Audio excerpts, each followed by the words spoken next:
Okay, everybody. Hello, it's Philip Lee returning with another episode of Civil War Chat. It's now the, what is it, the 10th of May, 2021.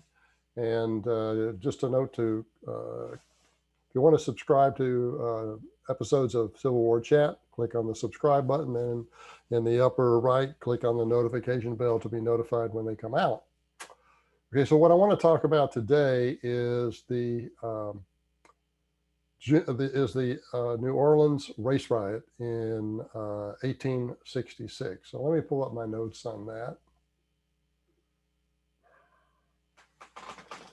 New Orleans had two big Reconstruction-era racial confrontations.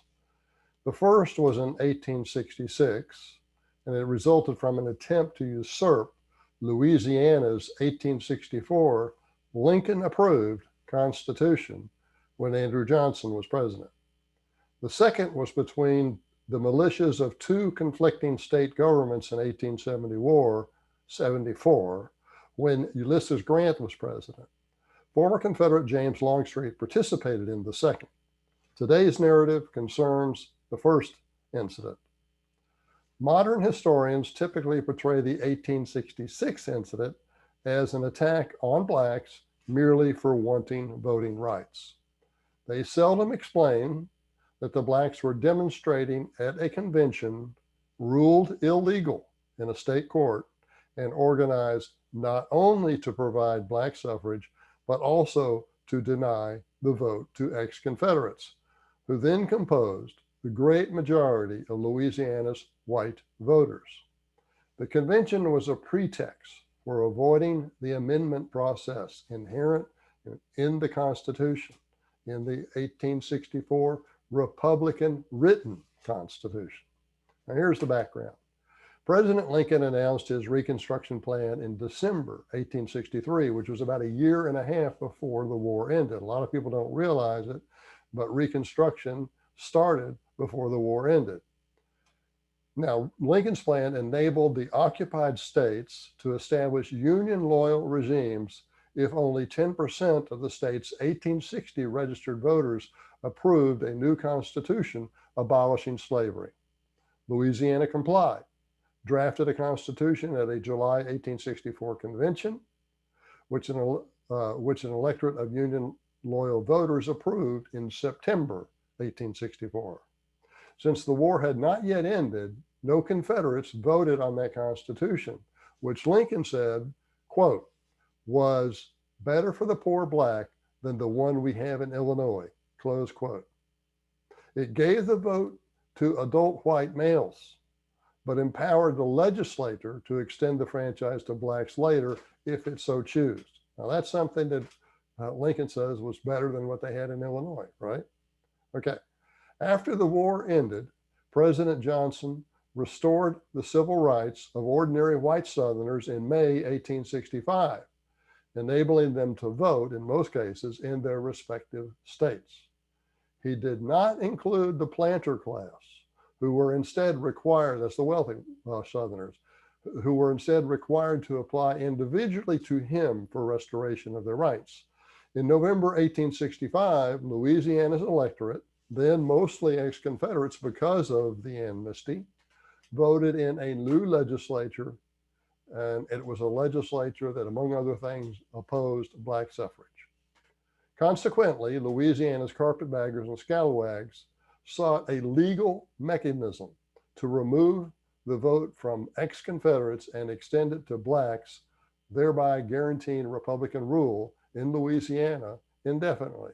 Since the state's population was almost evenly split between blacks and whites, Republicans recruited many blacks to speak out and demonstrate in favor of their goals. And those goals being disfranchise the ex-Confederate and grant the vote to universal black suffrage. Since Louisiana Republicans did not have the numbers to reach their goals through the amendments process or legislative acts, they resolved to reconvene the 1864 convention that had drafted the Constitution.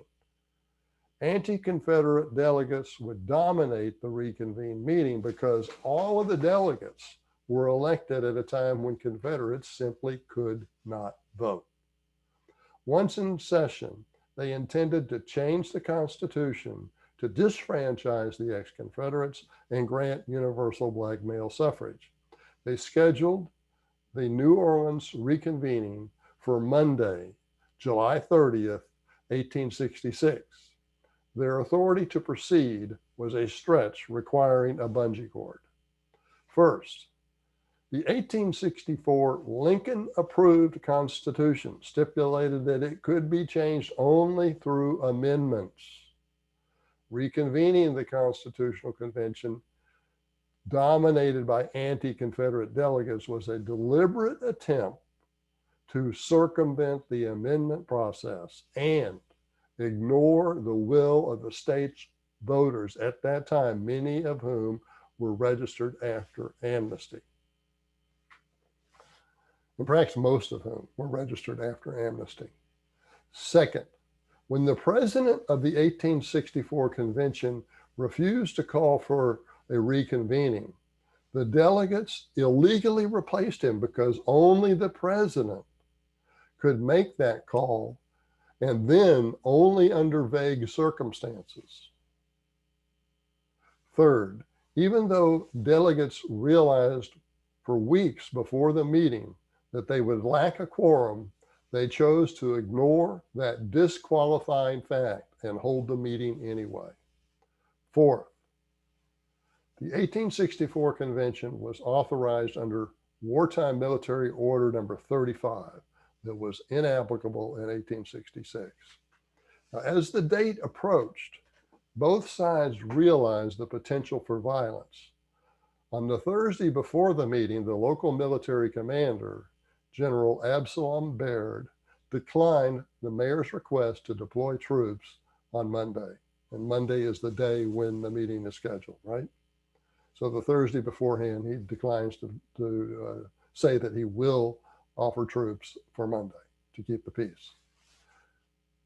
Baird said he had been told to refrain from interfering with political activities. For that reason, he looked to the mayor and the police to maintain order for that forthcoming Monday meeting. The mayor resolved that he would not let the police interfere with the meeting, which he thought was illegal.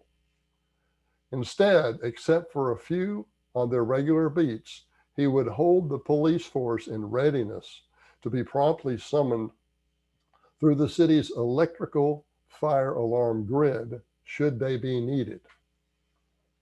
After inflammatory speeches by meeting supporters on Friday night, the mayor again met with Baird on Saturday.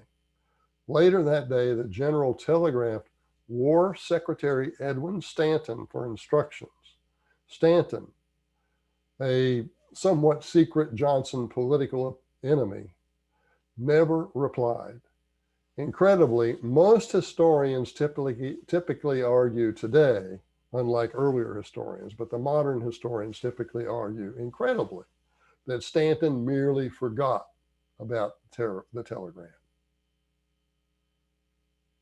It's more likely that he reasoned that a riot would embarrass the president's Reconstruction plan, Johnson's plan, thereby promoting the congressional plan that the secretary favored. And that plan would create Republican vassal regimes throughout the South, that congressional plan. That's what Stanton wanted. Unfortunately, New Orleans blacks would pay the price for Stanton's inaction. As the white Republicans reconvened inside the city's Mechanics Institute building on Monday at noon, a crowd of 250 black supporters stood outside. Several Republican leaders and at least one black leader asked the crowd to disperse. Not only did it remain, but it was soon joined by another black group that had marched and demonstrated through the French Quarter. As the marchers approached the Institute, a white youth of 12 or 13 who had been insulting the column had to be rescued by one of the few police present at the time. Angry blacks followed the cop as he dragged the boy toward a white crowd. When they reached a pile of bricks, the blacks stopped to throw them at the whites. Then, at 1 o'clock in the afternoon, one of the black men pulled a trigger out. One of the black men pulled out a pistol and fired, triggering a fusillade of shots from both sides. At least that's one version. General Sheridan, who was Baird's then absent commander, later filed a report claiming that he could not determine which side fired the first shot. The chief summoned his police in force through the electrical grid. As they approached the institute, several black men fired on them from doorways. The officers returned the fire as these men raced from one doorway to another. After reaching the institute, the enraged police dispersed the black crowd, chasing and firing at many as they fled. Next, they held back a large white crowd before entering the institute and briefly opening fire on the delegates. After General Baird filed a report estimating that between 37 and 47 black men, he filed a report estimating that between 37 and 47 men, black and white, on the side of the convention had been killed as compared to only one on the opposing side. President Johnson did not learn until several days after the fact that War Secretary Stanton had received Baird's telegram asking for instructions and failed to reply. Stanton had even failed to tell the president, probably because he knew that Johnson would have told Baird to enforce a state court ruling that judged the convention to be illegal. Johnson's position was well known among inside politicos. He had even earlier told a prominent Louisiana Republican that the federal government must recognize the authority of the local courts in New Orleans to regulate matters that were internal to the state of Louisiana. That was a clear message that he would side with the court ruling that this reconvening of the convention was illegal. In short, the reconvened convention was a political machination. Louisiana Republicans had no reason to circumvent the amendment process except merely to get the results they wanted on a pretext. Most white Louisianans regarded the plan as an attempted coup d'etat. Most white Louisiana voters regarded the plan as an attempted coup d'etat in 1866. Moreover, the only reason that the carpetbaggers and scallywags proceeded was their expectation that they would be rescued by the Republican Congress in Washington. As typical in the case of Southern Republican miscalculations, blacks paid the price. Okay, so what I'd like to do now is to share my screen and show you this. If you want to learn more about Reconstruction in the South, I recommend my book, U.S. Grant's Failed Presidency. It might be better titled U.S. Grant's Selfish Presidency, because he was really out for himself and he didn't care really what was going on elsewhere, so long as he and his family was taken care of. And as a result of that, he's had some mixed signals regarding the protection of black voters. And a lot of the things that happened during Reconstruction happened during his presidency. So this book is available at Amazon and Barnes & Noble for $20. If you want a signed autographed copy by me, it's $25. I will deliver it, shipping free here in the United States for $25. An autographed copy. Just email me, Phil, P-H-I-L _ Leigh, L-E-I-G-H, and at me.com. That's Phil _ Leigh, L-E-I-G-H, at me.com. So let me stop the sharing here and return to myself. Okay, that's our show for today, and thanks for watching.